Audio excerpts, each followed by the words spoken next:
Olá pessoal, aqui quem fala é o professor William, e no vídeo de hoje a gente vai falar sobre a validação dos campos de um formulário usando Spring Validation. Para fazer essa aula, a gente vai dar continuidade ao nosso exemplo da aula anterior, onde nós desenvolvemos um sistema de CRUD, para o cadastro de pessoas. Então agora a gente vai pegar esse cadastro de pessoas e vamos incluir as validações necessárias, nos campos desse cadastro. Então, assim como na aula passada, para esse vídeo a gente vai precisar do Java 8, do Maven, a IDE, no caso eu estou usando o Eclipse, o Spring Initializer pode ser usado ou não, no meu caso aqui eu vou mostrar para vocês como que a gente pode fazer sem usar ele, e o Bootstrap, que é o que a gente já está usando também a partir do exemplo anterior. As dependências também, a gente vai manter as dependências que a gente já tinha no nosso exemplo, que é o Spring Web, TimeLeaf, Spring Data JPA, Spring Boot DevTools e o H2 Database, e vamos incluir mais uma dependência que é o Spring Validation. Essa dependência vocês podem pegar, como eu falei, a partir do Spring Initializer, ou podem simplesmente copiar o código Maven para incluir essa dependência, e é o que eu vou fazer aqui, tá? Então eu já deixei copiado este código no bloco de notas, e vou incluir no meu arquivo de configuração do Maven, pom.xml. Então eu venho aqui, e posso, por exemplo, incluir aqui. E aí, se eu quiser deixar formatado, dá um Ctrl Shift F, que ele já formata automaticamente. Se eu não me engano, aqui em Source também tem essa opção. Aqui. Então você pode usar ou Source Format ou o atalho Ctrl Shift F para formatar tanto arquivos de configuração, como é o caso aqui, como também arquivos de código, podem ser formatados com este comando. Beleza? Pronto, incluí aqui a dependência, salvei. Ele vai, então, agora baixar aqui as dependências necessárias para os arquivos necessários para ter essa dependência incluída no meu projeto, tá? Então, incluída a dependência, a gente pode ir para o próximo passo, que é fazer as implementações necessárias para ter, então, as validações dos campos na nossa tela. É importante ter essas validações para evitar que o sistema aceite, a entrada de dados inconsistentes, dados que não satisfazem as regras de negócio do sistema. Então é importante ter sempre as validações. Essas validações podem ser feitas no front-end ou no back-end, mas para o final da aula a gente vai discutir um pouco sobre a diferença entre os dois, e quando usar um ou outro, ou se deve-se usar os dois em conjunto, tá? Então o primeiro passo vai ser a gente incluir as validações das entidades, que são as entidades que representam o nosso mapeamento entre as tabelas do banco de dados e as classes do nosso sistema. Depois nós temos que alterar os controles que respondem às requisições web, para que ele execute e capture, os resultados das validações. E também, depois, temos que alterar nossas telas para exibir os resultados das validações, tá?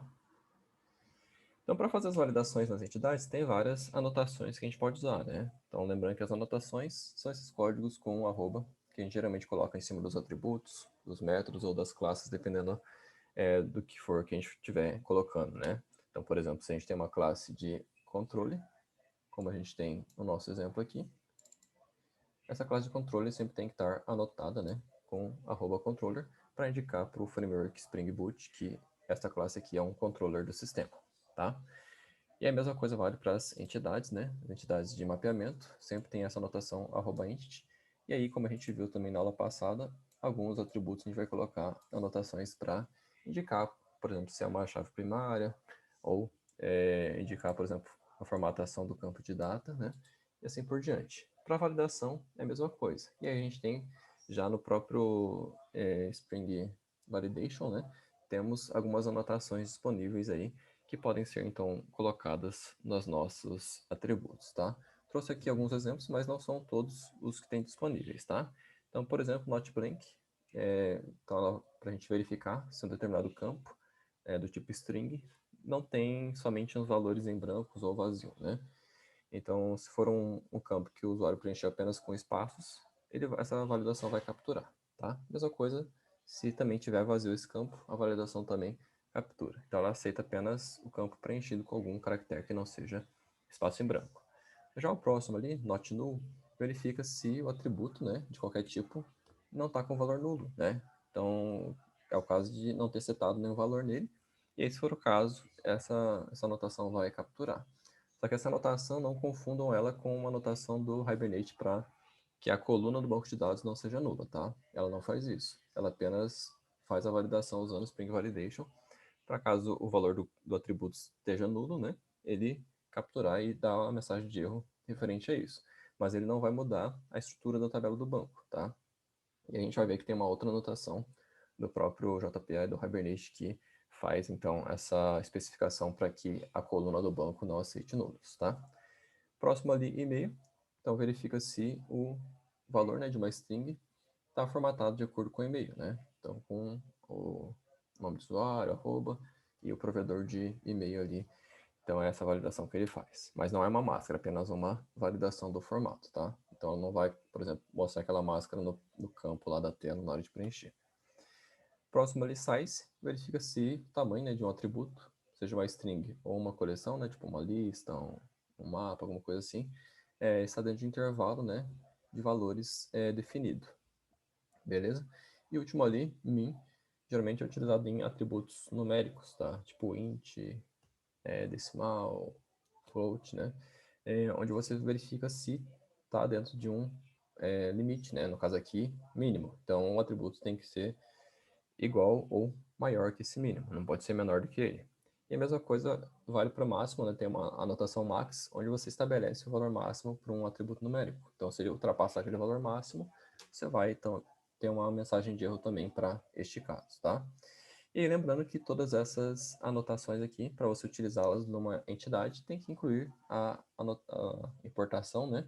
Javax Validation Constraints e o nome da validação, né? Então, se for not blank, coloca essa importação e no final, not blank. Beleza? Então, vamos começar a fazer algumas validações aqui. Por exemplo, a gente pode validar que o nome, né, da pessoa no cadastro não seja um espaço em branco, né, nem vazio. Então, a gente pode usar o not blank. Reparem que quando a gente começa a digitar, aparece duas sugestões. Se eu dou um Ctrl espaço, a segunda é uma versão ultrapassada já, né? Você vê que ela está marcada aqui como deprecated, indicando que não é mais para usar ela em códigos novos. É só estar mantida aqui por compatibilidade com implementações antigas, né? Aquelas pessoas que escreveram antigamente o código, vai continuar funcionando essa anotação. Mas para códigos novos, a indicação é você usar essa anotação aqui do JPA, né? Que vai então indicar que este campo não pode ser vazio, nem pode ter apenas espaços em branco. Eu posso colocar aqui uma mensagem, tá? Então, se eu quiser colocar uma mensagem aqui específica, eu posso colocar, por exemplo, o nome não pode ser vazio. Ou, se eu deixar sem mensagem, o próprio framework vai gerar uma mensagem automática para mim, tá? Então, vocês podem usar das duas formas. Temos também o e-mail, que a gente pode validar. Também no mesmo pacote, né? Javax Validation Constraints. E é isso, beleza? Então, dessas anotações que a gente viu, eu vou, por enquanto, aplicar somente nesses dois campos, nome e e-mail. Depois, mais pra frente, a gente vai ver do CPF também, tá? Mas, por enquanto, vai ser esses dois. Próximo passo, então, agora é a gente fazer a implementação necessária no controller, para que ele execute a validação, né? E mostre esses resultados depois na tela. Então, encaminho o resultado da validação para a tela. Então, para a gente fazer isso, a gente vai usar uma anotação @valid, no atributo pessoa, né? No nosso método salvar pessoa, que a gente implementou na aula passada. Vamos também incluir mais um parâmetro que é o binding result. Então, esse parâmetro é específico para o Spring Validation, para você capturar, né, os resultados da validação. Então, ele vai, após o Spring executar as validações, ele vai colocar os resultados neste atributo, neste parâmetro, na verdade, né? E a gente vai pegar esse parâmetro para a gente checar, né, o resultado da validação. Caso tenha erros, a gente tem que voltar para o form para que o usuário corrija, né, as validações feitas, né, corrija os campos de acordo com as validações feitas. Então vamos fazer isso agora, alterando então o nosso controller aqui, pessoa controle, o método salvar pessoa, né? Então a gente já tem aqui o atributo pessoa, né? Vamos só adicionar mais uma anotação aqui, que é o @valid, Vou fazer um Ctrl Shift O para importar, né, este atributo. Se vocês não quisessem, poderiam, por exemplo, começar a digitar e dar um Ctrl espaço, ia funcionar também. Então, se eu pegar aqui, @v, reparem que aparece, se eu der um Enter aqui na sugestão, ele já importa para mim automático também, tá? E aí, eu adiciono o Binding Result. Novamente, faço um Ctrl espaço para importar e coloco o nome aqui do meu parâmetro. Vou colocar o mesmo nome da classe. Beleza? Então agora eu posso verificar se ao validar este objeto aqui, né? Geralmente eles chamam de bin, que seria um objeto instanciado, onde tem valores ali, né? Ao fazer a validação por meio do Spring Validation, se foi resultado em algum erro, né? Então se a validação encontrou algum atributo que não estava de acordo com as validações. Então eu posso pegar aqui e fazer um if binding result.hasErrors. Então, caso tenha erros, quer dizer que a validação capturou algum erro neste objeto, que foi preenchido no formulário, né, na tela de alterar ou de incluir pessoa. Então, caso aconteça isso, a gente tem que voltar para a tela. Então, ao invés de salvar este objeto no banco e retornar para a página inicial, eu vou voltar para o formulário, né? Então, eu vou dar um return, e aqui eu vou colocar o caminho do formulário, que é RH pessoas form, tá? Então, o que vai acontecer? Ele vai voltar, ele vai continuar na página, né? Form, e vai continuar com este objeto no modelo da tela, e agora vai ser incluído este objeto também, onde vai conter os erros, né, que foram encontrados na validação, beleza? Pronto, alterei o controller, agora a gente pode ir para o próximo passo, que é incluir a validação na tela. Então, se a gente deixar desse jeito que eu fiz até aqui, ele já vai validar, né, e vai dar erro. Só que esse erro não vai ser capturado pela tela, porque na minha tela ainda não tem o código necessário, né, para pegar as validações e mostrar para o usuário. Então a gente tem que incluir esse código agora, né? E eu deixei aqui já copiado um exemplo de como pode ser feito isso, né? Então usando, por exemplo, a tag spam do HTML, eu posso então mostrar aqui junto ao campo, por exemplo, o campo nome que a gente validou, coloco aqui essa tag, aqui o th2.if caso tenha erros, né? A validação tenha encontrado erros associados ao campo nome, vai exibir esses erros por meio dessa tag aqui, th, essa tag não, esse atributo th2.errors, onde ele vai mostrar todos os erros que foram encontrados pelas validações referentes ao campo nome, tá? Por que todos os erros? Porque pode ter mais de um erro. No meu caso aqui eu fiz apenas uma validação, mas você pode ter múltiplas anotações aqui com outras validações, né? E aí, caso o valor não satisfaça mais de uma das validações, vai ser exibido mais de um erro para este campo, tá? Então, por isso que são vários, possivelmente vários erros. E aí eu vou fazer a mesma coisa para o e-mail, que é onde eu fiz a validação também, né? O que vai mudar aqui é só o nome do campo, né? Então, aqui eu coloco o mesmo nome que está no atributo, no campo aqui. Agora, eu então estou pronto para executar este código com todo o código necessário para as validações incluído, tá? Então, o código na tela para exibir os erros, caso a validação tenha encontrado erros, né? O código da entidade, a gente incluindo as anotações nos atributos que devem ser validados. E o controle, a gente alterou o método salvar pessoa para que, antes de salvar, ele execute a validação por meio dessa anotação @valid. E aí, caso tenha, seja encontrado, né, erros na validação, a gente vai pegar o resultado disso nesse parâmetro binding results. E aqui a gente, por meio do método hasErrors, verifica se foram encontrados ou não erros durante a validação. Caso sim, a gente vai voltar para o formulário. E aí o formulário, quando a gente voltar para ele, ele vai ter acesso também, né, a esses erros encontrados. E aí a gente consegue mostrar eles por meio de um campo, por exemplo, como este daqui, tá? Então eu vou executar agora.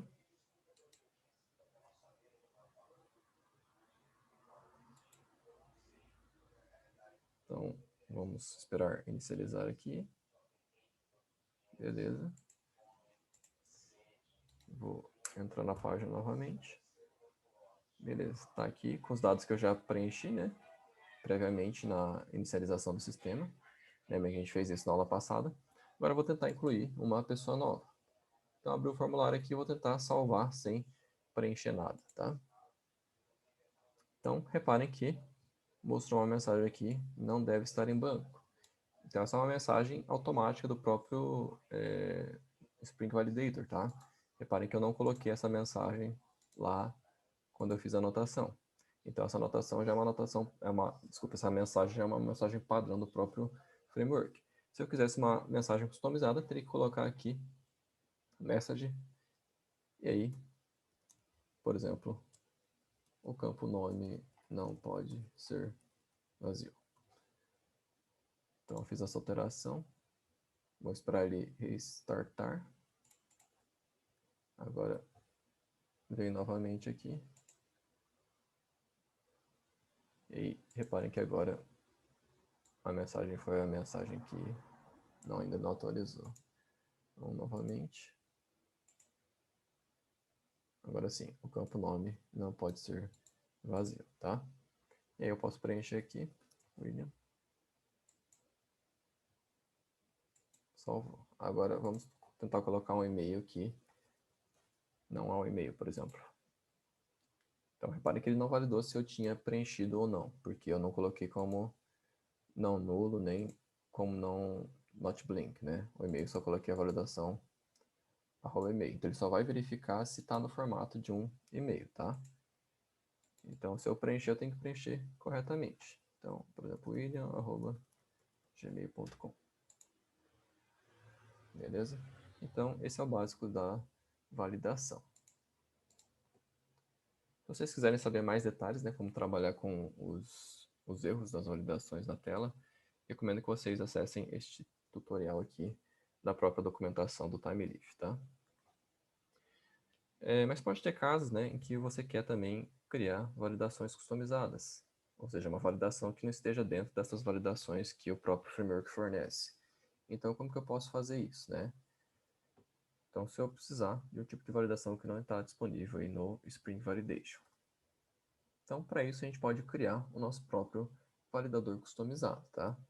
Para fazer isso, a gente tem que criar, primeiro, uma interface de anotação, como nesse exemplo aqui. Suponho que eu quero, por exemplo, fazer uma validação de login, né? A pessoa está fazendo um cadastro no site, eu quero validar se o login que ela preencheu já não existe, por exemplo, no meu banco de dados. Então, tem que ter uma validação ali de login único, né? Então, primeiro eu crio uma interface para representar esta anotação, né? Então, aquela anotação, por exemplo, @notblank, tem uma implementação de @interface para ela, que é o tipo de implementação que a gente faz quando a gente quer criar uma anotação como essa, tá? No caso, essa anotação ela já faz parte do framework, né? Mas no meu próprio sistema eu posso criar minhas próprias anotações se eu quiser também, tá? Então, fazendo uma implementação dessa, eu vou estar criando uma anotação dessas para ser utilizada, por exemplo, nas minhas entidades, tá? E aí, associada à anotação, tem que ter uma classe de validação. Essa classe de validação ela tem que implementar a interface Constraint Validator, tá? Como está sendo mostrado aqui. E aí, por fim, eu tenho que ter um arquivo Validation Messages, onde eu vou colocar as mensagens de erro que vão ser exibidas, né, por padrão, caso o validador encontre um erro no atributo validado, tá? Eu não vou fazer essa implementação aqui, porque geralmente não é necessário você ter a implementação do seu próprio validador customizado, né? Mas se for o caso, recomendo que vocês olhem, por exemplo, as próprias implementações do Spring, né? Como, por exemplo, essa daqui. Então, essa é a primeira classe que eu falei, né? Que cria a anotação. Ela vai estar associada a uma classe de validação. No caso aqui, ele não está, né? Que seria essa anotação aqui. Está em branco aqui. Mas geralmente pode ser que tenha uma classe associada aqui. E essa classe vai ter a lógica, né? Para você executar a validação, tá? E aí, se vocês quiserem ver outras implementações, também tem dois exemplos aqui, né? Este, por exemplo, que faz essa validação do login único, que eu comentei com vocês. Então aqui vocês vão ver todas as classes necessárias criadas, tem inclusive o tutorial aqui, né? Criando essas classes. E aí vocês podem também olhar direto no repositório aqui sem olhar o tutorial, se vocês quiserem, né? Para ver, por exemplo, como que é a classe de anotação, né? Então, por exemplo, o @interface unique login, para permitir que você coloque uma anotação dessas nos atributos. Aqui, como eu falei para vocês, vai ter uma anotação @constraint, onde eu vou indicar qual que é a classe de validação para essa anotação aqui. E aqui tem a chave da mensagem associada a essa validação, né? Então, essa chave você vai ter que ter uma mensagem lá no seu arquivo. Deixa eu voltar aqui. Lá em Resources, Validation Message, vai ter uma chave associada à mensagem, né? Então, a mensagem que você colocar nessa chave é a mensagem que vai ser mostrada quando ocorrer a validação.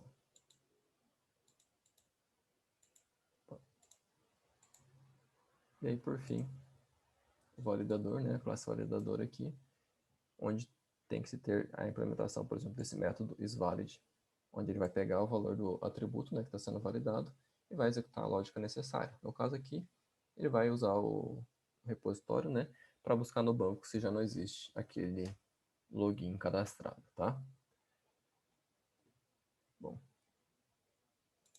então é isso. Caso queiram fazer implementações customizadas, podem olhar esses exemplos, né? Tem um outro exemplo aqui da Kylon, onde é uma biblioteca que fornece aí várias funcionalidades, né, que são úteis para sistemas brasileiros. Então tem, por exemplo, validação de CPF, CNPJ, cálculo de frete, coisas do tipo, tá? E aí, se vocês quiserem ir além, também é importante vocês pensarem no lado da validação do front-end, né? Então, como eu falei para vocês, essa validação que a gente fez aqui, ela só acontece quando o usuário vai lá e submete o formulário.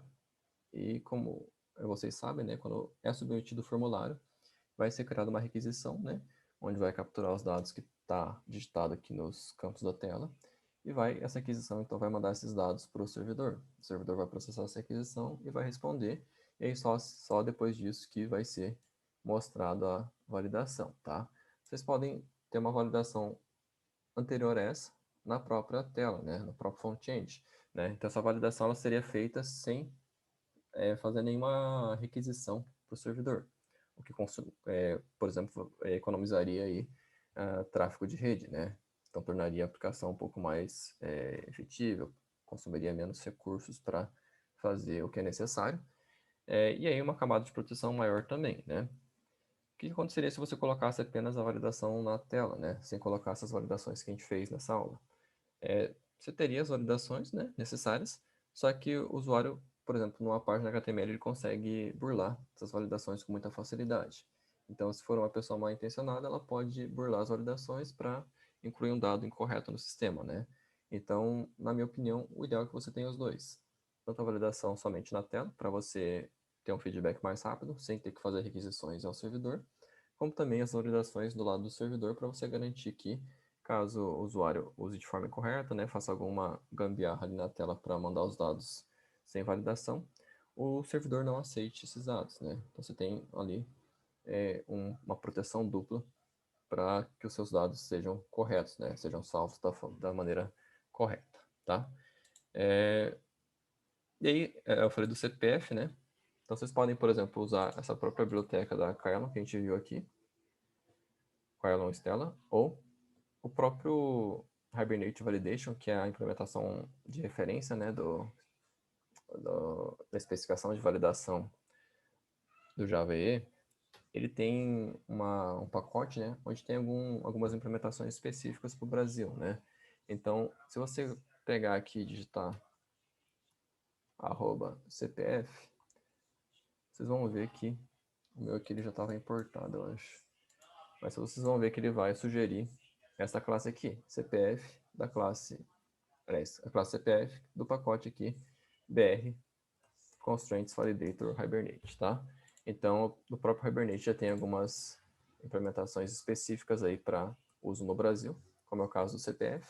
Se eu tentar buscar aqui, por exemplo, todas as classes dentro desse pacote, reparem aqui que tem CPF, CNPJ, validações para lista também e título eleitoral. Provavelmente não tem tudo que a gente precisa, né, para sistemas brasileiros, mas já dá pelo menos para o básico já existe isso aqui, tá? Então eu posso adicionar essa anotação A única desvantagem dela aqui é que, além de validar o formato do CPF, ela vai fazer com que o campo seja obrigatório também. Então, se você deixar ele vazio, ele vai validar da mesma forma, né? E aí você não vai deixar você deixar esse campo vazio. Então, só dá para usar essa anotação do Hibernate, né? Se você tem certeza que esse campo não vai, que esse campo vai ser obrigatório, tá? Então, eu colocaria essa validação. Poderia colocar daí junto not blank, mas não obrigatório, né? E aí na tela fazer ali o mesmo código que a gente fez para os outros campos, né? Um código onde a gente vai mostrar o erro caso o valor preenchido não esteja de acordo com a validação. Então coloco aqui CPF, CPF. E agora vamos esperar o servidor restartar.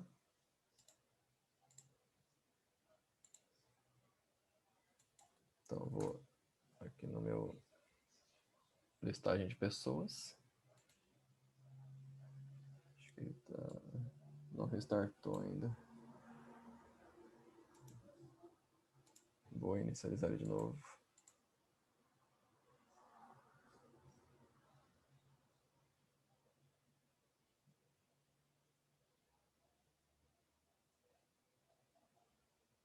Tá dando alguma exceção, deixa eu ver.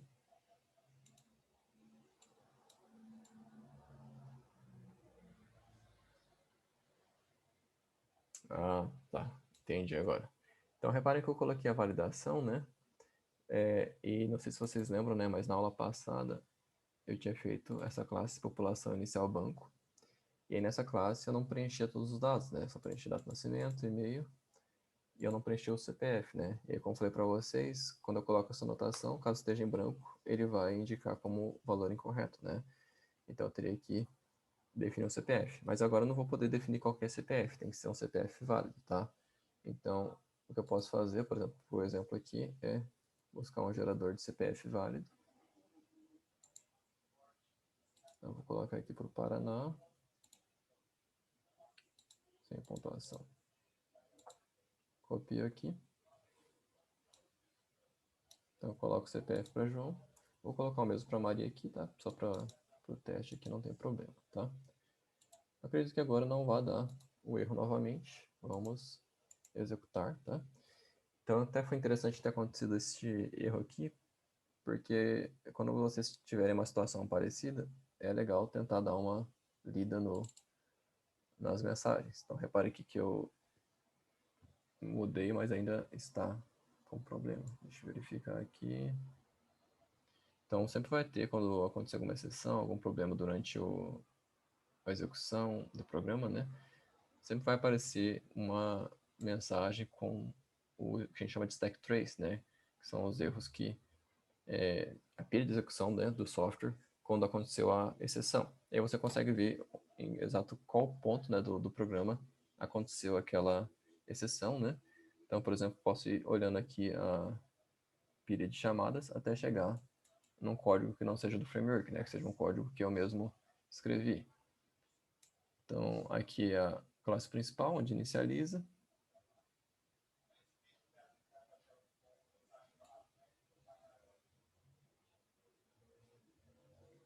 Vamos lá.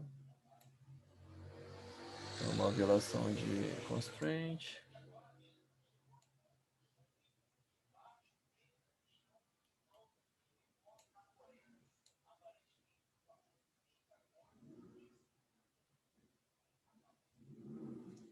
Continua sendo relacionado ao CPF, não estar em branco, né?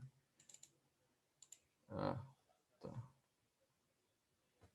Reparem que meu código aqui de inserção dos dados de inicialização dos dados, né? Ele estava com um pequeno bug, né? Reparem que eu só preenchia os dados do P1, do João. P2 ficava só com o nome, né? Então é um erro que eu não tinha reparado. E aí eu continuo replicando esse erro quando eu adicionei o CPF e não me dei conta, né? Então esse é um dos problemas de copiar e colar código. Se você se esquecer, você acaba às vezes deixando passar um bug ali despercebido, como foi o caso deste daqui, tá? Então beleza, acho que agora vamos conseguir executar.